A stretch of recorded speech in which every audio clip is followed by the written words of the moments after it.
And you can't even imagine what will happen. Maybe you'll change jobs, or maybe a job will be taken away. Maybe they'll, go into another profession. You just can't wait to see them again. They haven't done anything special for you or anything other than pay a visit because they had to. But man, it just feels good. It lifts your energy when they're around. Then there's this other person. They haven't done anything particularly wrong to you. It's just something about this one you just don't like. Something you can't get used to about this person. I mean, they're good people. They do everything that you ask them. They would do anything for anybody, but it's just something. That's called an opposing energy. The first person, you couldn't wait to see him because you have attracting energies. Just like a magnet. You have people that come together easily, and others, it could even be two people you could be trying to matchmake or just hook two people up that have similar interests in something could be of good to each other, but you put them together and you're like, what happened? They're my friend, this person's my friend, but the opposing energies. We've all had that experience as little kids even, You got siblings, maybe cousins, but this friend here, you feel closer to them than family. So much till they become your play cousin, Or maybe you got cousins, but just one out of the pack just seemed to be your favorite.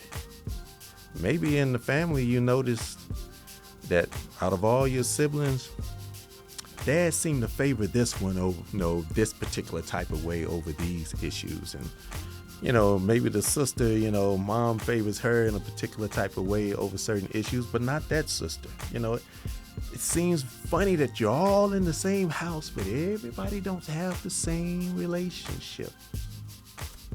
That's because when you look at the elements that we're all born under, there are 4 elements: fire, air, water, and earth. And they all have different personalities. Earth, fixed, solid. It's where all the materials that we use come from. So if you're dealing with earth sign people, you better have something on paper, something concrete, else they're not really trying to hear it. You're dealing with water sign people, water is a very good conductor of electricity. Water sign people are, I guess you could say, psychic. Very intuitive. They pick up on the deeper meaning of things. So you better be careful how you address them. A water sign person can miss the whole message according to your delivery. If you're dealing with a fire sign person, not so sensitive to the delivery. They're looking for the deeper essence in what you're saying. Does it have principle behind it?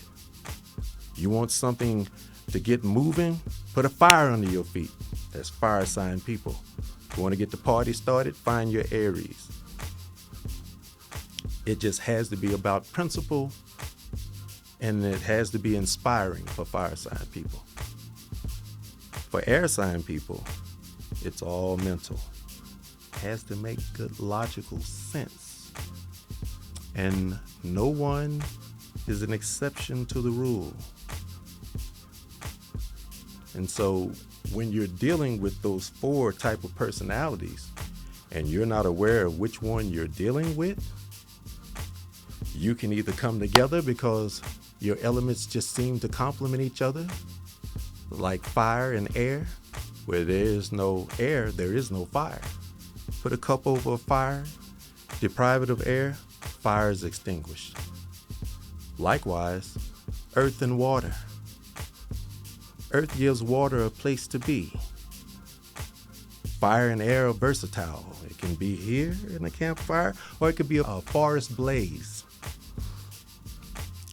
Likewise, water and earth Earth don't move, but every so often, and no one knows when. It moves slow and gradually. Takes thousands and thousands of years for the winds of time to blow enough dust over a city to cover it up so that you wouldn't know it was there, or to have an earthquake. Whoever knows when it's coming. But wherever earth will be, water will be. Water is dense, it's heavy. The deeper you go down into it, the more you find, the more unknowns. Water sign people are like that. Very quiet. They'll listen to your conversation, see where you're coming from and everything. They're not going to reveal a whole bunch about them. All those secrets are down below. You got to go down there to find them. So, when you're dealing with fire and water coming together, as in people, water is secretive and sensitive. Fire is outward and ablaze. So if each does not understand the language in which they're speaking to each other, then there's bound to be a clash. The water is either going to dash the fire out, or the fire is going to boil the water to a vapor mist, or you can have a nice warm jacuzzi for everyone. Likewise, there's nothing more opposite than fire and water except earth and air. Earth is fixed, it's solid, it does not like to move. You try to get an earth sign person to move on an idea quickly, they're going to need to see some documentation. They're going to need to see some previous incidents where things went successfully before they just get up and move. Likewise, air, is all over the place, in everything, between everything. Air can be a breeze, it can be still, it can be a gust, it can be a tornado. And so you got one that doesn't move so fast, and the other one that can move with the change of a thought. To Earth, air signs look flighty. Now, if you're in a workplace or if you're in a family environment and all four of these elements exist and none of them are paying attention to how each other moves, there's bound to be a fallout.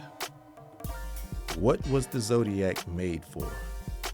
Our ancestors etched them on the walls of Kemet, right where you find the stories that went into Bible and so many other events, to be used as a guide to teach us how to walk amongst each other in harmony so that we could create some harmonious communication so that we can get accomplished the things that we come together to do. In learning these energies, even when your energy doesn't complement another energy, if you're aware of their sensitivities and you have something that you must get accomplished together, for that time being, you can speak in their language once you understand your own and theirs, so that you can get accomplished what you came together to do. Because the easiest thing for us to do is to fall out and not get anything accomplished and to have these stories to tell. And the other person's always wrong, right? We're never going to admit when we were short-sighted. Well, let me not say never. Let's say rarely. It doesn't become us.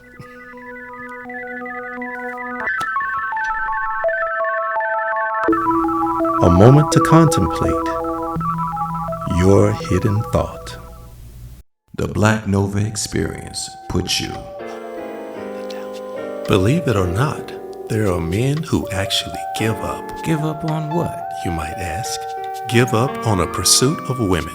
Man, how could men give up on women when they are so attractive that they are often secretly, deeply attracted to other women? True. How then could a man ever give up his pursuit?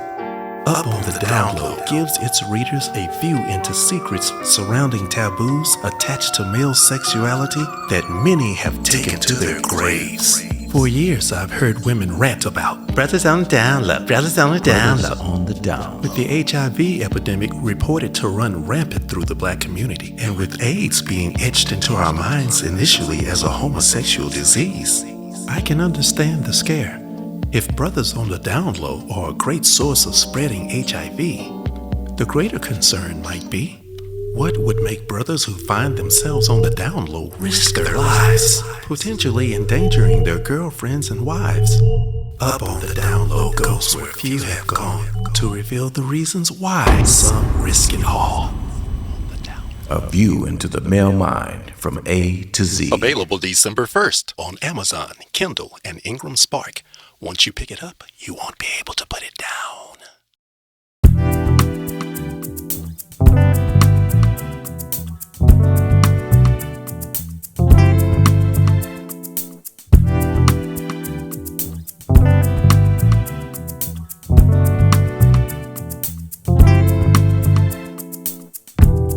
What do we want? What's not good for us? You want him and I want you. And in the end, both of us will. It's time to return to that special place where we reveal the mask behind your face. The hidden thought. The hidden thought. Surely there is a reason why most people discard the Zodiac. I grew up down in Texas in the Bible Belt. We were told it was a tool of the devil, lead you to hell. So surely we didn't want any parts of that. So I discarded it for a great number of years. Then there is the zealot, the one who can't do anything unless they read their horoscope every day. And then that makes it look kind of soothsayerish, and no one wants to be attached to that. And then there's the person who doesn't take it seriously, but they're all in it. Hey, you act like my cousin Gene. You must be a Taurus, huh? No. Oh, don't tell me that. You Virgo, huh? Nope. They've guessed 13 times and been wrong all 13 times, and there aren't but 12 signs. So no one wants to be connected to that sort of madness, right? Absolutely not.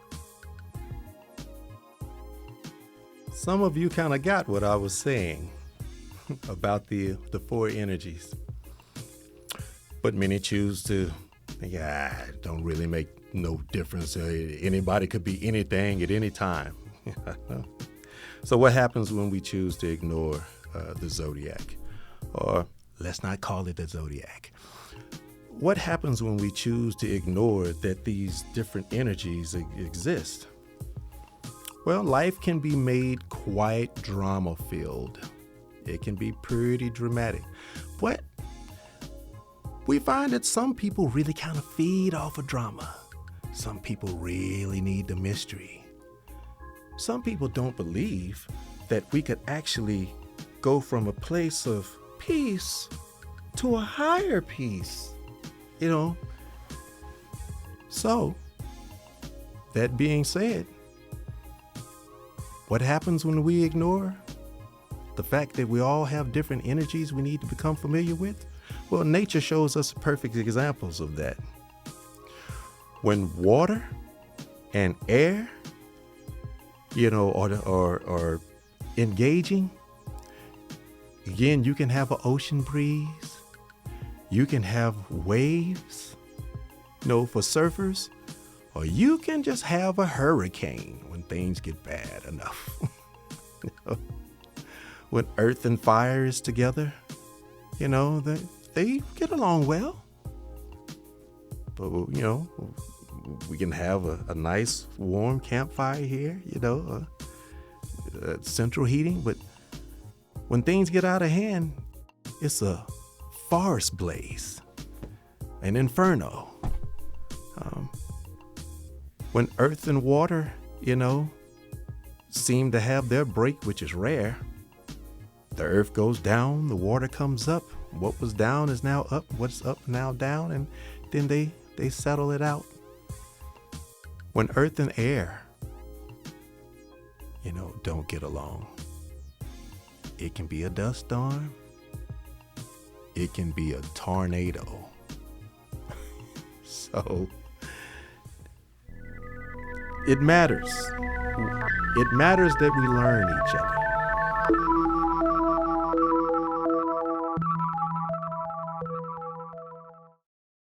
Within these 4 element groups, fire, air, water, earth, there are 3 signs.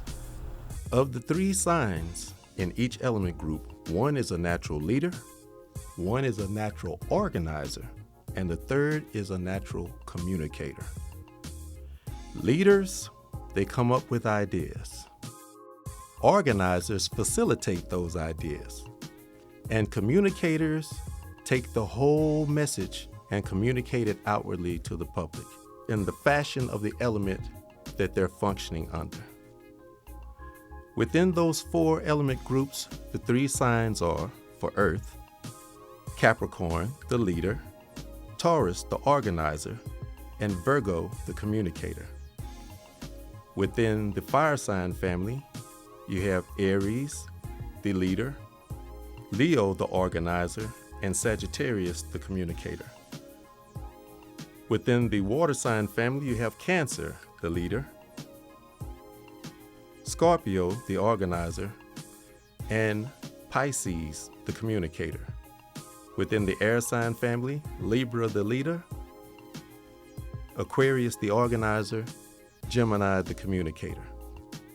When you look on the zodiacal wheel, across from each sign is only another sign that complements the other.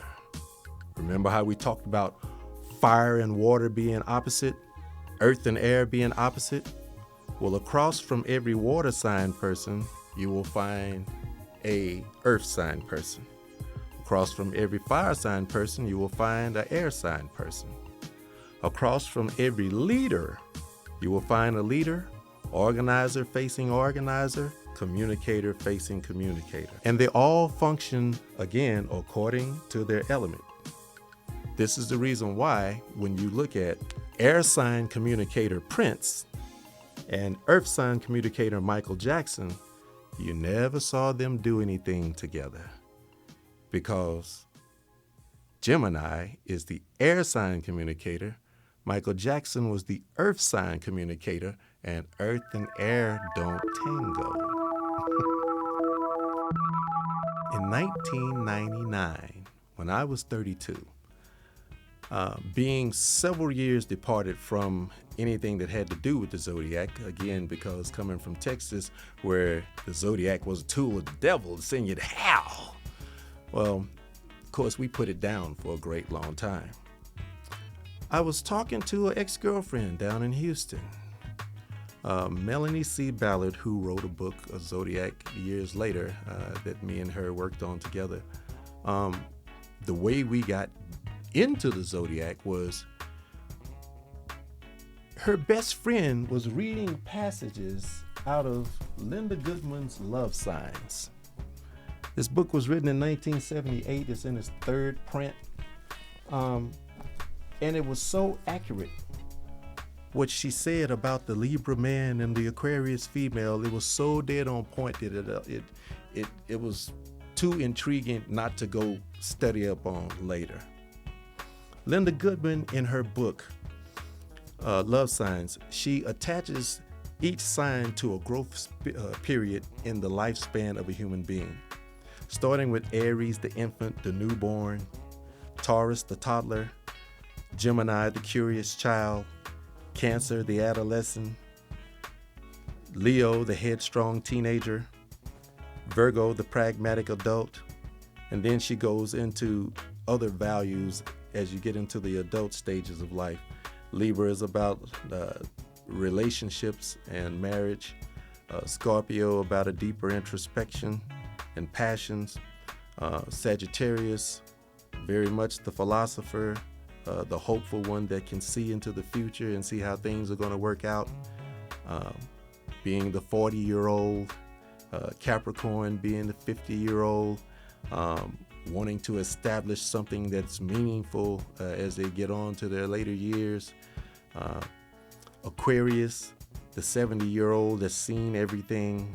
And so you'll often hear Aquarius say, look, I know this.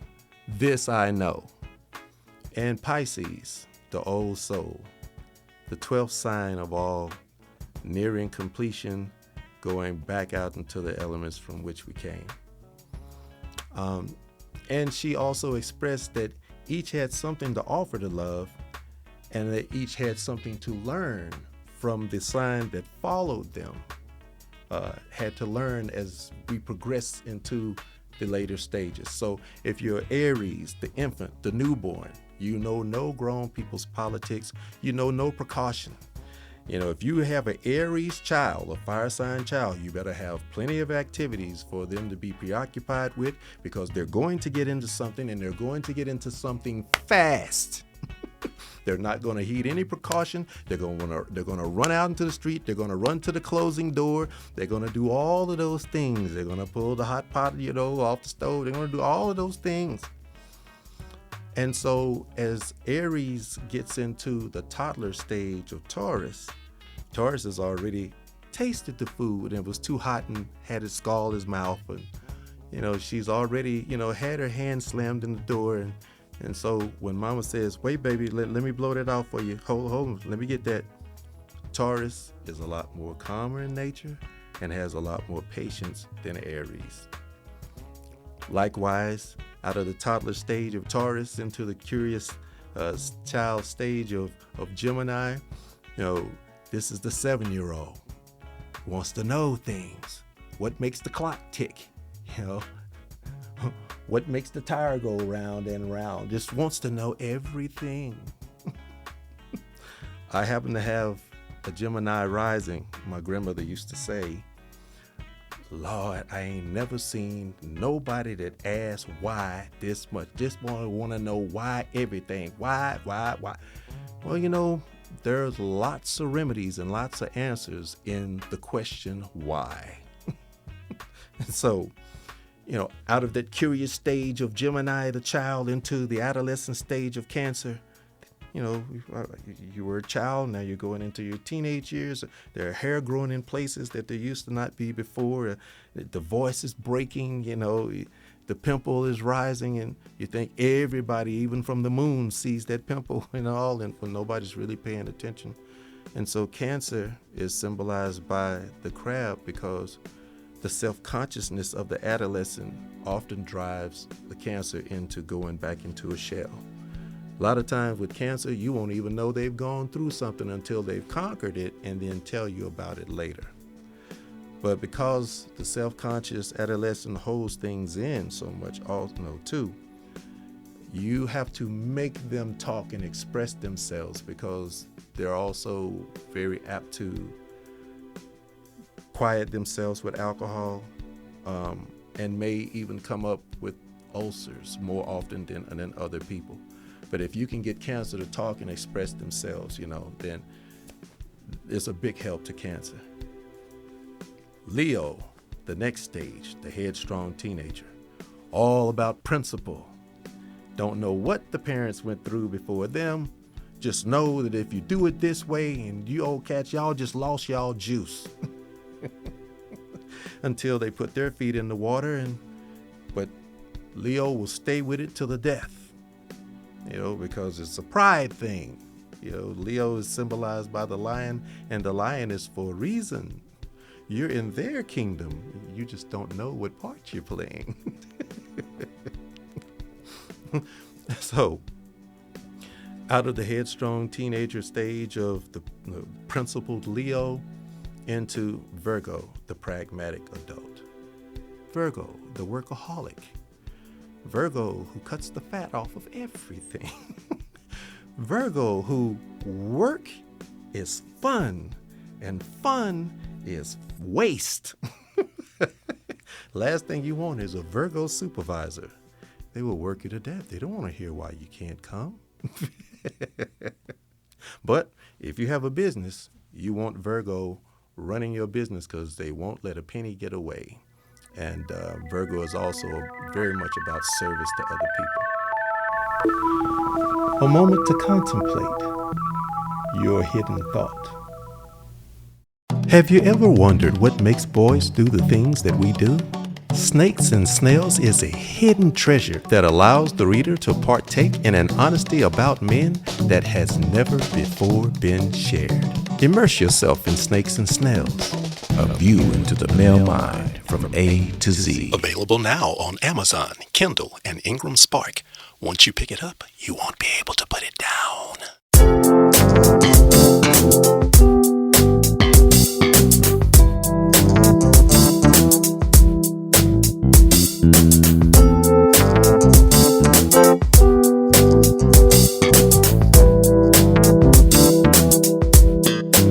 Most of us are accidents, but it is no accident our coming here. They started off lying to us. Take a deep breath. We're going back in for more of The Hidden Thought. In the Linda Goodman book, Love Signs, she did us a big favor by doing an overall analysis of these personality types according to the elements we were born under, and showed what our interactions would most likely be like in relationships with each other. First, she gives us an analysis of what our communications would be like in general. And then she goes, like an example, Aries female, Taurus male. And then Aries male, Taurus female. Those relationships are going to be slightly different because the male and the female aspect in each sign are slightly different. But it really helped to explain a lot. In reading that book, I began to understand me and my father's relationship, my grandfather's relationship to my grandmother's relationship to I, friendships that I had ruined unbeknowingly. It was all a big learning lesson to help me to understand other people's energy, to form this harmonious communications so that there are no fallouts and goals get accomplished, and to help me refine myself. I suggest Linda Goodman's Love Signs to you and Melanie C. Ballard's Your Moment in Time as help tools for you to understand yourself a lot better. Save yourself a lot of anguish. In Melanie C. Ballard's work, Your Moment in Time, she came up with a new terminology called the tango partner. This is the person that's on the opposite side of the zodiacal wheel from you. So, if you're Gemini, Tupac, on the other side of the wheel facing you would be Tretch, Sagittarius. A tango partner are two that have equal but opposite personality traits. And when they come together, they fit each other like gear teeth. What one doesn't have, the other has, and they often appreciate the differences in each other because they fit each other so well. A prime example of tango partners is the Rat Pack. Sammy Davis Jr., Frank Sinatra, both Sagittarius, Dean Martin, Gemini. I forget the guy's name who was Virgo in the Rat Pack. He wasn't the most, seen. But Jerry Lewis, Pisces, Virgo and Pisces are across the wheel from each other. The whole entire Rat Pack was comprised of not only tango partners, but they were all communicators in their particular element groups. Tango partners rarely fall out. Maybe about 15%. There is another combination called a student-teacher relationship. These are people that are born in back-to-back months from each other. So the one that comes first is student to the one that follows, teacher. So if we looked at Aries and Taurus, Aries, the infant, the newborn, is student to teacher, Taurus. What is special about this combination? The student usually seeks to serve the teacher seeks to protect the student. When the wheel goes all the way back around again, the 12th sign Pisces, the most complete, becomes student to Aries as the wheel starts over again. As the wheel starts over again, Pisces becomes student to Aries, the infant, the newborn. Gemini to Aries is double teacher. Aries is student to Taurus. Taurus is student to Gemini. The infant is student to the toddler. The toddler is student to the child. Therefore, making Gemini Aries double teacher.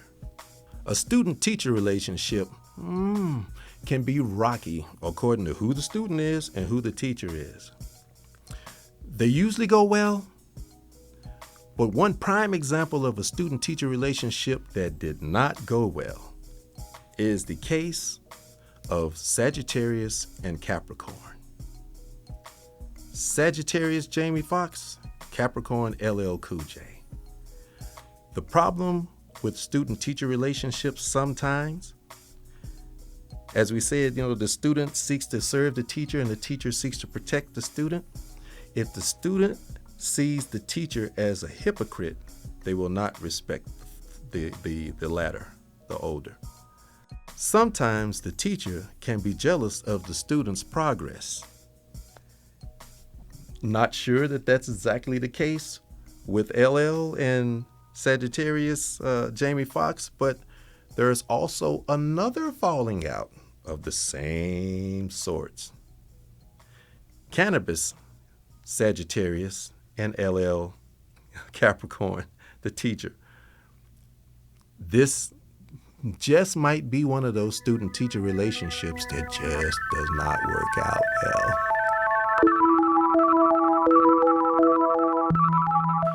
There are a few signs that are more ambitious than others. Aquarius, Leo, and Scorpio. You will rarely find them a career employee if they have means of becoming their own business person. Capricorn, Scorpio, you will often find them in relationships because they want things. Capricorn is about having something. Scorpio is about making $1. You also find Capricorn and Leo together in relationships for the exact same reasons. They want things. When it comes to those that you should take special precaution into not falling out with, I would advise you to be very precautious with Gemini, Virgo, and Scorpio for 3 very good reasons. Gemini, the child, they're not really thinking about the consequences. They just want to get you back. Virgo, before you know it, you'll be cut open with a rusty knife because they've studied not only where to cut you and how to cut you, but to cut you in a way where there's no repair. You find out later that what they did was far worse than the cut you received. And Scorpio. My father used to say, when he was teaching me how to box around the house and everything, he'd say, "That's all right, man. You can get that shot. You can get that shot. I'll take all of those shots just to land this one." Scorpio, they will hurt themselves to get you back. So it really helps to know everybody's energy so you can know how to keep peace.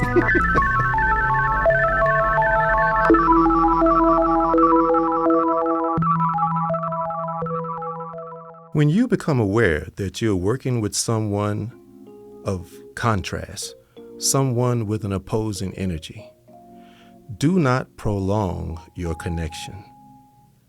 Do not prolong your connection trying to be the better person. You come together with others in order to get goals accomplished. Once those goals are accomplished, prolonging your stay to be the better person or the bigger person only increases your potential for conflict. Do not be ashamed of not being the bigger person when you've done no harm, and do not be ashamed to hold on to that which is precious to you. Likewise, when you find people of complementing energy, someone you have an attractive energy with, or an attracting energy with, do everything you can to show that person that you really appreciate their presence, and do everything you can to prolong your connection.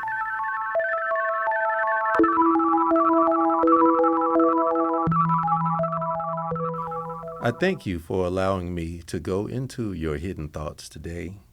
Hopefully I brought some light to some aspect of your daily living so that you may have an easier walk tomorrow than you did today. We are all energy. Thank you for allowing me to connect to yours. Today's show has been brought to you by the Black Nova Experience, Qualified to Love, Odie's signing service, and Your Life Back. Wouldn't you like to have your life back? Come again, because we're going in. Thank you for allowing me to bring to the surface your hidden thought.